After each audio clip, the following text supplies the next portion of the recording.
ସବୁ ଗାଁ ଗହଳି ଯେତେ ମନ୍ଦିର ଯାଉଛ ଦେଖିଥିବ କଣ ବାହାର ଦୋକାନରୁ ଭୋଗ କିଣିକି ନେଲେ ଭୋଗ ହେଇଯିବ।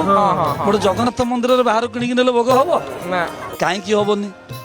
ନା ଇଏ ମହାପ୍ରଭୁଙ୍କ ରୋଷଘର, ବିଚିତ୍ର ରୋଷଘର। ଏଠି 5 ଠାକୁର ଠାକୁରାଣୀକି ଆବାହନ କଲେ ଭୋଗ ହବ, ସବୁ ମନ୍ଦିରରେ ହେଇପାରିବନି। ଏଠି ଗୋଟେ ବୈଷ୍ଣବ ଅଗ୍ନି ଆରମ୍ଭ କାଳରୁ ଜଳୁଛନ୍ତି। ହିଙ୍ଗୁଳା ମା ତାଳଚର ଛାଡ଼ିକି ସବୁଦିନ ଶ୍ରୀକ୍ଷେତ୍ର ଆସନ୍ତି। ସିଏ ହେଉଛନ୍ତି ଅଗ୍ନି ସ୍ୱରୂପା। ସିଏ ମା ପ୍ରଭୁଙ୍କର ଚୁଲିରେ ନିଆଁ ଜଳାନ୍ତି। ଦକ୍ଷିଣ କାଳୀଙ୍କୁ ସୁଆର ପୂଜା କରେ ଯେ ମାଲୋ ତୁ ଶକ୍ତି ନଦେଲେ ଏତେ ବଡ଼ କଥା ନିଆଁ ସାଙ୍ଗେ ମୁଁ ଖେଳ ଖେଳିପାରିବି ନାହିଁ।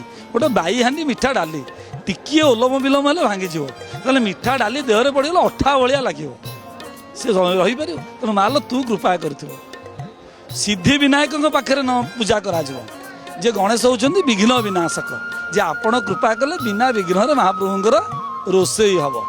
ମଣିଷ ମାତ୍ରକେ ତ୍ରୁଟି ଅଛି, ମହାପ୍ରଭୁଙ୍କ ଭଳିଆ କାଳେ ନ ହେଇପାରିବ, ସୁସ୍ୱାଦୁ ନ ଲାଗିବ।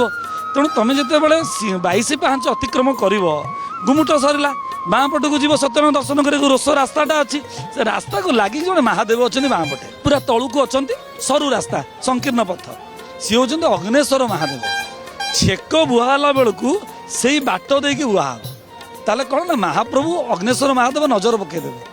ଯଦି କିଛି ପାକ ସିଦ୍ଧ ହେଇନାହିଁ, ଅଖାଡ଼ୁଆ ରହିଯାଇଛି, ସେଠି ମହାପ୍ରଭୁ ତାଙ୍କ ଦୃଷ୍ଟି ଅଗ୍ନିରେ ତାକୁ ସମ୍ପୂର୍ଣ୍ଣ ପାକ କରି ମହାପ୍ରଭୁଙ୍କୁ ପାଠ ପଢ଼ିବେ। ତାହେଲେ କିଏ ହେଲେ ହିଙ୍ଗୁଳା ଗଲେ, ଦକ୍ଷିଣ କାଳୀ ଗଲେ, ସିଦ୍ଧ ବିନାୟକ ଗଲେ, ଅଗ୍ନେଶ୍ୱର ମହାଦେବ ଗଲେ, ଏବଂ ତାପରେ ସୁଆର ସୁପକାର ସେବକ ମାନେ ଲକ୍ଷ୍ମୀଙ୍କ ପ୍ରତିନିଧିତ୍ୱ।